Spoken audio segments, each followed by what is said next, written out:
January 14th, 1944.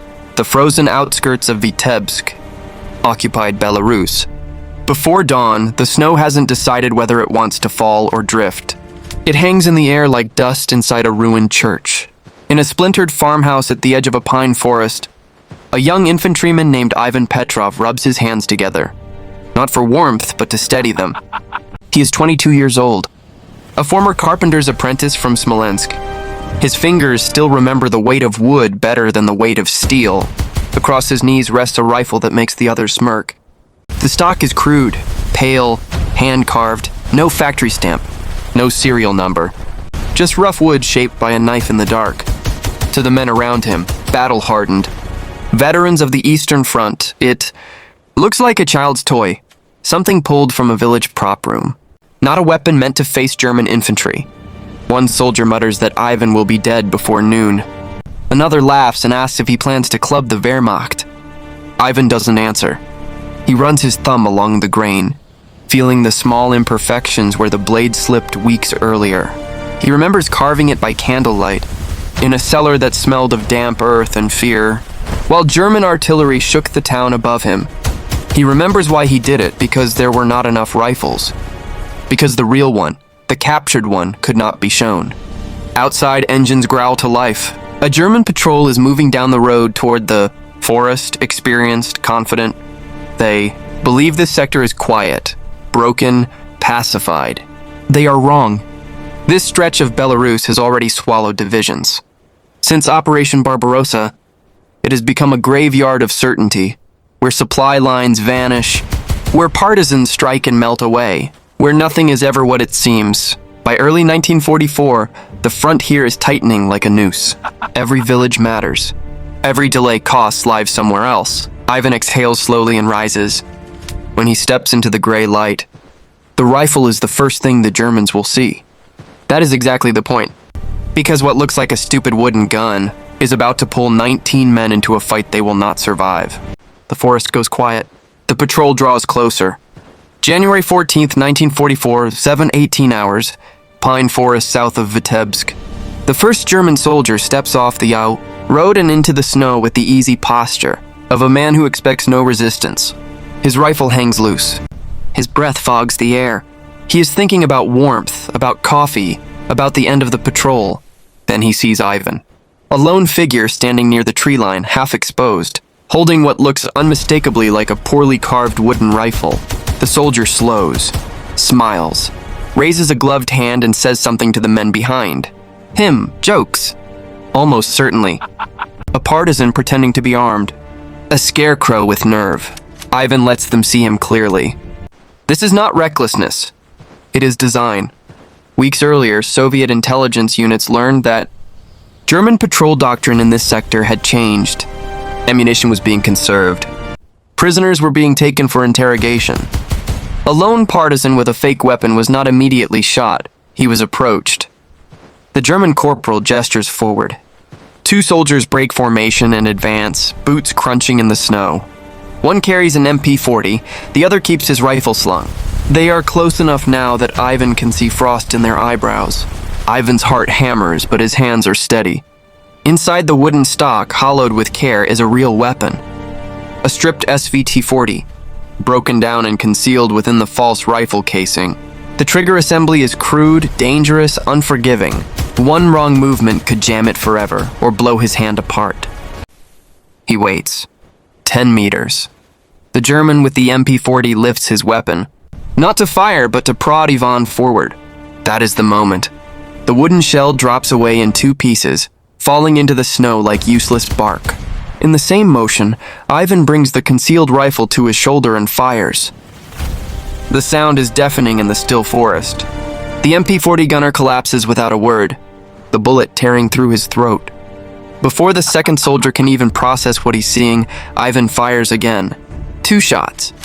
2 bodies. For half a second, the forest is frozen in disbelief. Then everything explodes. Shouts in German. Boots scrambling. A machine gun clattering as soldiers dive for cover along the road. The patrol fans out exactly as Ivan hoped they would, seeking trees, seeking ditches, breaking formation, and walking straight into the kill zone, From the deeper forest, Soviet partisans open fire. Not wildly, not heroically, deliberately. Rifles crack from 3 directions. A DP-27 machine gun roars to life, pinning the Germans against the road embankment. Ivan moves. He does not stay where he fired. He never does. He slides backward into the trees, counting breaths, reloading with fingers numb from cold. Each step is practiced, each pause measured. By 07:26, the road is chaos. German soldiers are down. Others are bleeding, screaming for medics who cannot reach them. Radio calls go unanswered. They have walked into a trap built not with explosives, but with arrogance. Ivan fires again, and again. Each shot finds a shape in the snow that does not rise. By 08:00, the firing slows, then stops. 19. German soldiers lie dead along a stretch of road barely 200 meters long.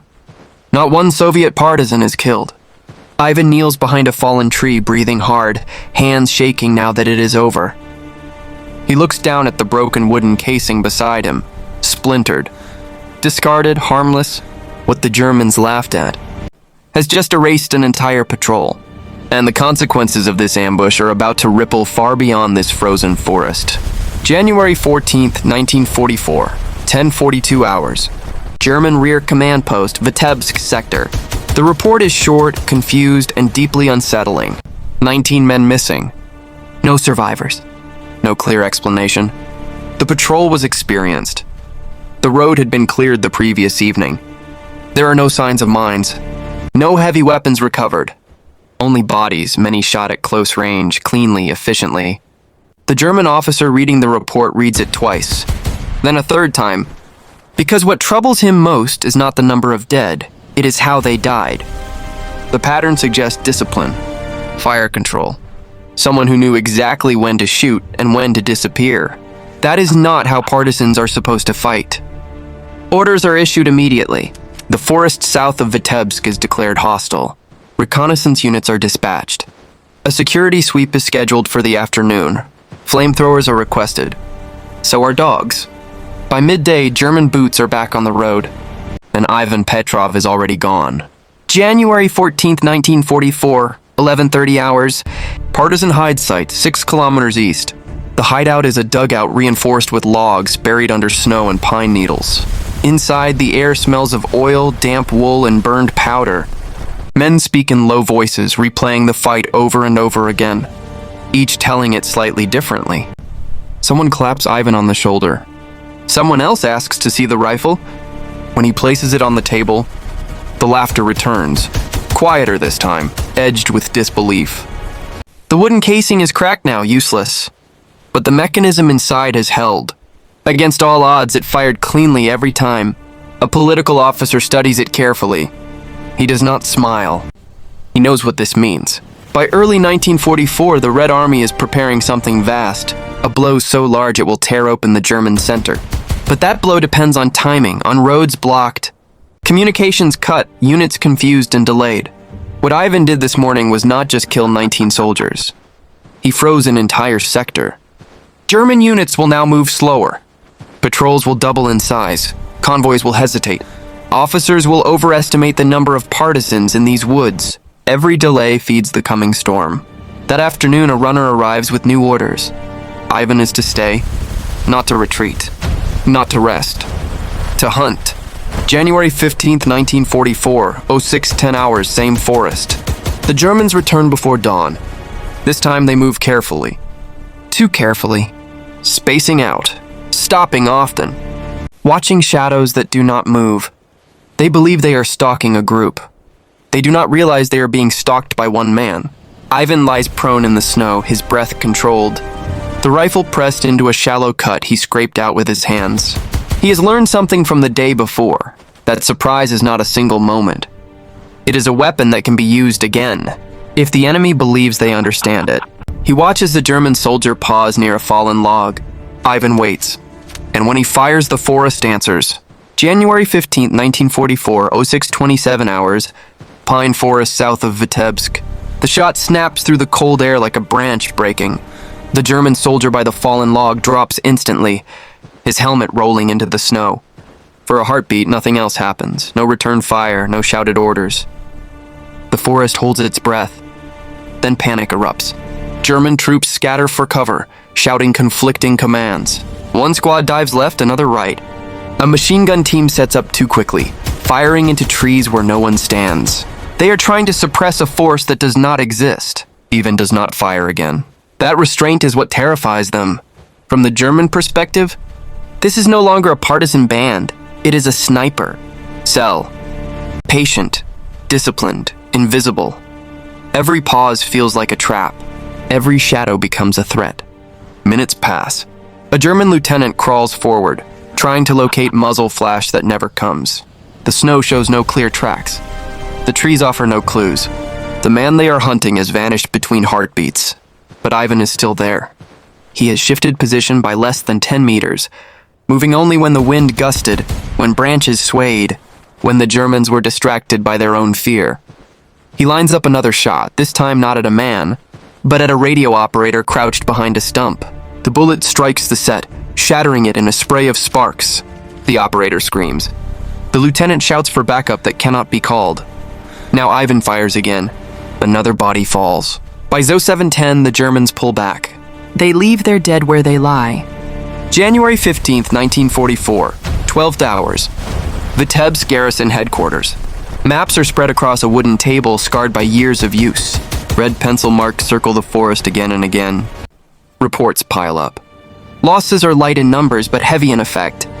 One officer says the partisans must have a hidden armory. Another insists they are facing trained Red Army snipers dropped behind the lines. No one mentions a wooden rifle. The decision is made to seal the area completely. Civilians will be questioned.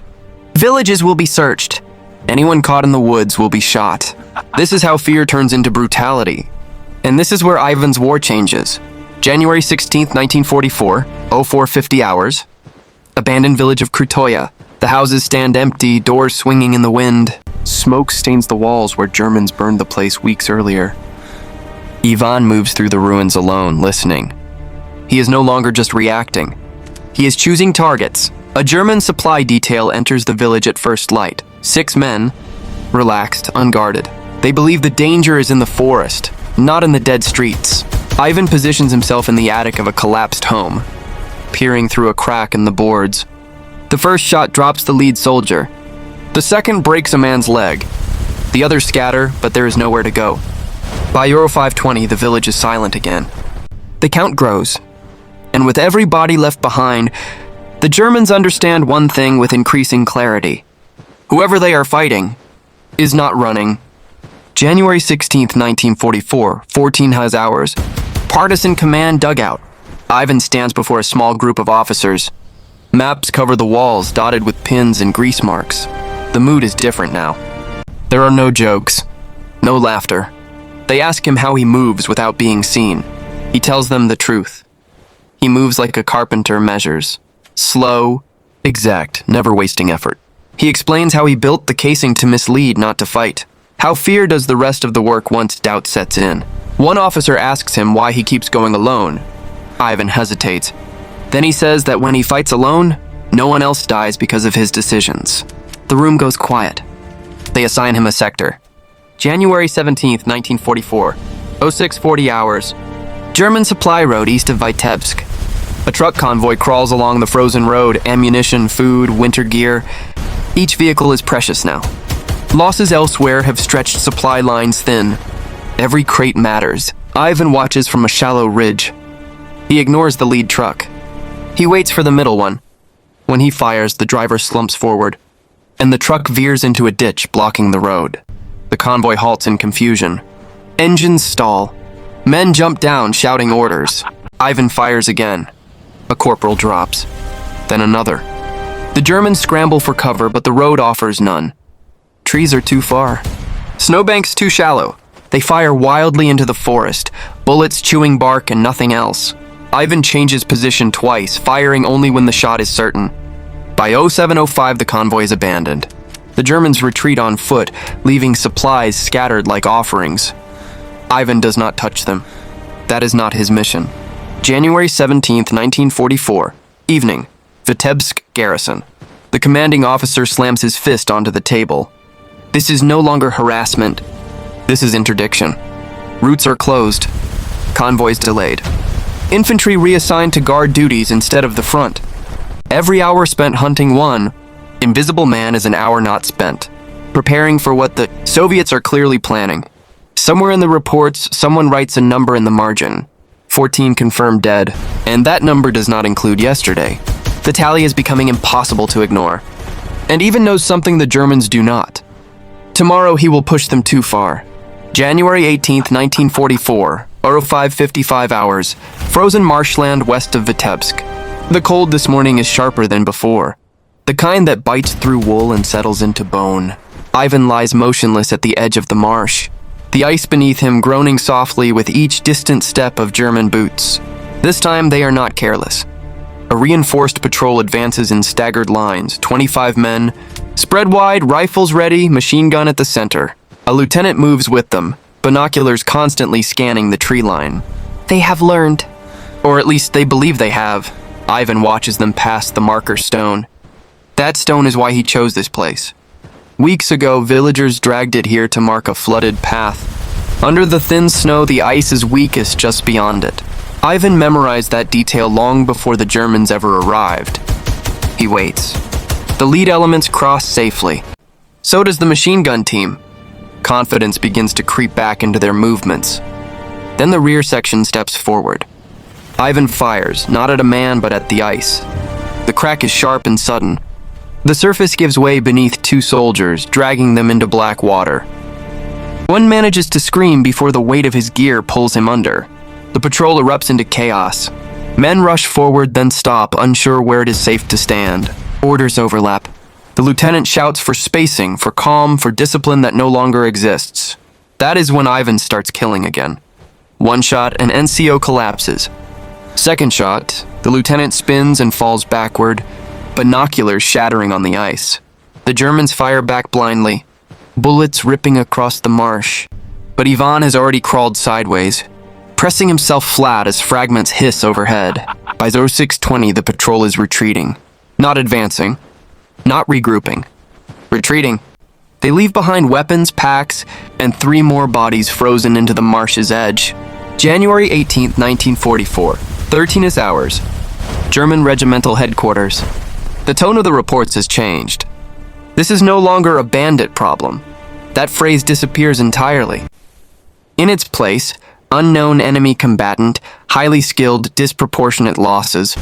An officer suggests artillery. Another suggests pulling back from the forest entirely. Neither suggestion is welcomed.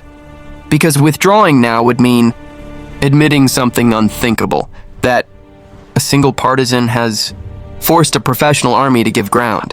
Still, orders are issued. No movement without armor support. No patrols under platoon strength. No advances before full reconnaissance. The front line stiffens, not against the Red Army, but against fear. January 18th, 1944, nightfall partisan observation post. Ivan sits alone, cleaning the rifle with hands that finally tremble. Not from fear, but from exhaustion. He has barely slept in days. His face is hollow, his eyes ringed dark. A messenger arrives with a whispered update. German movements have slowed across the sector. Entire units are redeploying just to guard roads Ivan has already abandoned. The coming Soviet offensive, still secret, still gathering strength, is breathing easier because of him. Ivan nods once. He does not smile. He knows what comes next. The Germans will stop reacting. They will start hunting him properly. And tomorrow, they will bring something he cannot outrun. January 19th, 1944, 06:30 hours. Southern Forest Belt, Vitebsk sector. The first shell lands short. It punches into the snow and throws a white plume into the air, followed by a deep rolling thud that rattles tree trunks. Birds explode from the branches. The forest, which has sheltered Ivan for days, finally betrays him with sound. The Germans have stopped guessing. They have brought artillery. Ivan is already moving when the second shell falls. He runs low, bent almost double, counting seconds between impacts, reading the rhythm the way he reads grain in wood. The bombardment is not random. It is methodical. A creeping line of explosions pushing inward, hurting anything alive toward a kill zone. They have learned again. Shrapnel tears through bark above his head. A fragment slices his sleeve, burning like fire, but he does not stop. He knows what artillery is meant to do, not kill outright, but force movement. And movement is when men die. He dives into a shallow depression, just as machine guns open up ahead. Tracer rounds slash through the trees, marking invisible lines of death. German infantry advances behind the barrage. Rifles up, spacing perfect. Dogs straining at their leashes. For the first time since this began, Ivan is not in control. January 19th, 1944, 07:05 hours. The bombardment lifts. The silence afterward is worse. Ivan lies pressed into the snow, breath shallow, listening. Dogs bark somewhere to the east. Voices murmur in German, calm now, confident. They believe they have finally cornered their enemy. Ivan checks his ammunition. 4 rounds left. No mistakes left. He crawls backward inch by inch, using the churned earth and shattered brush as cover. His mind races, not with fear, but with calculation, routes, sounds, wind direction. Everything that might buy him one more chance. A dog appears first, nosing through the brush. Ivan raises the rifle. He does not fire. Killing the dog would give him away. Instead, he waits until the handler steps into view. One shot. The handler drops. The dog bolts, yelping, dragging the leash behind it. Shouts erupt. Boots pound. The line surges forward. Ivan fires twice more. 2 bodies fall. Then the machine guns lock onto his position. Snow erupts around him. Wood splinters. The rifle is almost torn from his hands as a round grazes the stock. He rolls, scrambles, and runs. A bullet catches his leg. He stumbles, recovers, stumbles again. Blood soaks into the snow, a dark trail he knows they will follow. By 07:18, Ivan collapses behind a fallen pine, lungs burning, vision narrowing. German voices are close now. Too close. He presses his forehead against the cold wood and does something he has not done since this began. He allows himself to think of home. The smell of fresh-cut timber. The sound of a plane smoothing a board. His father's hands guiding his own. The voices draw nearer. Ivan raises the rifle one last time and waits. January 19, 1944, 07:21 hours. Fallen Pine Grove, Vitebsk sector. A German soldier steps around the trunk first. He is young. His face is tight with tension, rifle raised, eyes darting between shadows. He sees the blood in the snow. He follows it instinctively, like a hunter who believes the animal is already beaten. Ivan fires. The shot takes the soldier in the chest and knocks him backward into the brush. Before the echo fades, Ivan fires again. Another figure drops. Shouts explode from every direction as the Germans finally see him clearly. Machine guns open up instantly. Bullets chew the fallen pine to splinters. Bark and wood shards tear into Ivan's face and hands. He presses himself flat, knowing the tree is already dying, already failing him. Then it happens. The rifle clicks. Empty. For a fraction of a second, Ivan considers charging. Not to escape, but to end it on his terms. But even that would buy nothing now. So he does something unexpected. He lets the rifle slide from his hands. He raises them slowly. The firing stops. German soldiers emerge from cover, weapons trained, boots crunching closer. They approach carefully, half expecting a trick. When they reach him, they kick the rifle away and drag him to his feet. Ivan sways, barely conscious, blood freezing in his trousers.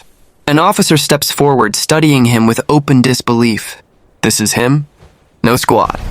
No sniper team. No hidden unit. Just one exhausted man with torn gloves and carpenter's hands. They bind his arms and march him toward the road. Along the way, soldiers stare at him as if expecting something else. Another weapon. Another deception. Someone picks up the rifle casing. The wooden one. The officer turns it over in his hands, taps it with his knuckle, then looks back at Ivan. Understanding finally settles in his eyes. January 19th, 1944, 9:00 hours. Field interrogation post. Ivan is seated on a crate inside a half-destroyed barn. His leg is wrapped crudely. Blood loss has dulled the pain to a distant roar. An interpreter asks his name. Ivan gives it. They ask his unit. He says none. They ask how many men helped him. Ivan says nothing. The officer leans in close and speaks quietly, almost respectfully. How many did you kill? Ivan meets his eyes. Enough. The officer exhales slowly. Because by now the tally is unavoidable. 19 in one day. More in the days after. A number that should not belong to a man who looks like this. Outside engines start. Orders are given. Ivan is being moved. Not executed. Moved. Because the Germans want something more than his death. They want to understand him. And that curiosity will cost them dearly. January 19th, 1944, 10:45 hours. Temporary German command post near Vitebsk. Ivan sits on a wooden crate, wrists bound with rough cord, legs stiff and bleeding. Sunlight streams through shattered windows, casting long shadows across maps of forests and roads. Around him, officers argue in sharp German, tracing routes pointing at the forest. None of them look him in the eyes. They are trying to piece together what has happened. One officer gestures at the wooden rifle casing, turning it over in his hands again and again. He cannot reconcile the incongruity, a crude wooden shell, and yet 19 men dead, entire patrols paralyzed, supply lines disrupted. The simplest object, carved by a carpenter's hands, has destroyed months of planning. Ivan remains silent. He is exhausted yet alert. Every muscle aches, every nerve screams, but his mind is still calculating. He knows that the Germans are not thinking about mercy, they are thinking about control, about using him as an example, about extracting knowledge they cannot have. One officer approaches him slowly, deliberately. He kneels, resting his hands on his knees, studying Ivan as if he were a puzzle. You survived by luck?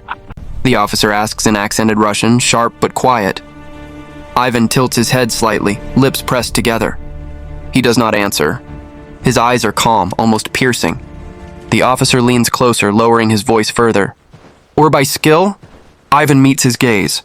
A faint twitch in the corner of his mouth, a half smile, almost imperceptible.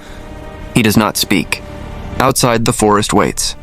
The roads Ivan disrupted remain blocked. Patrols are reorganized, delayed, hyper-vigilant. Soldiers whisper among themselves, hesitant to enter the woods, to venture near the sites where men disappeared in the snow. Fear has done what bullets alone could not. By noon, orders come. Ivan is to be transported to a larger interrogation facility. He is lifted to his feet with rough hands, the wooden rifle casing tucked under the officer's arm. As he is led away, he glances back at the forest. The frozen trees stand silently, witnesses to every shot fired, every decision made. He knows he will not return to them, not as he was. Yet in that silent, snow-covered landscape, the story of a carpenter's apprentice who carved a wooden gun and reshaped an entire sector of the front is already beginning to spread. And history, as it often does, will remember the effect before it remembers the man. January 20th, 1944, 08 sour hours. Rear German headquarters, Vitebsk sector. Ivan sits across from a senior officer in a dimly lit room. The walls lined with maps and reports. The wooden rifle casing lies on the table between them, a silent testament to the chaos it wrought. The officer examines it with the precision of a surgeon, tapping, prying, studying every grain of wood, every mechanism hidden inside. For hours, Ivan says nothing. He answers only when pressed, giving nothing more than bare facts. He does not brag. He does not apologize. He does not fear. Every pause, every glance is deliberate. The officer is growing frustrated. He wants explanation. He wants understanding. Outside, the snow still clings to the pines. Soldiers talk quietly about the losses. 19 men in a single day. Several more in the following 2 days. A supply convoy derailed, patrols halted, morale shaken. The fear Ivan planted spreads faster than any order could. The officer finally leans back, rubbing his temples. This is impossible, he mutters in German. No one man can do this. Ivan does not respond. In truth, he knows that he was never just one man. He was patience, calculation, and timing made flesh. He was the forest itself, unseen, untouchable, deadly. By the afternoon, Ivan is moved again. Not executed, not imprisoned long-term, transported. The Germans want to study him further, to dissect the skill they cannot comprehend. But Ivan has already done what he came to do. A single carpenter's apprentice with a wooden gun has reshaped the battlefield, forced an army to fear the smallest thing. and bought crucial time for the Red Army to prepare for the offensive that will follow. As he is escorted through the snowy streets of Vitebsk, he glances once more at the forest edge. Silent witnesses remain: the trees, the frozen ground, the splintered ice of the marshes. 19 men dead, entire patrols paralyzed, a convoy destroyed, all by a weapon mocked as a stupid wooden gun. History will remember the numbers, the audacity, the ingenuity, but for Ivan Petrov it is quieter than that. It is survival, precision. The cold certainty of knowing that one man, armed with courage, patience, and a hand-carved rifle, can change the course of events in ways armies cannot predict. And in the shadow of Vitebsk, on a frozen morning in January 1944, the legend of the wooden gunman is born.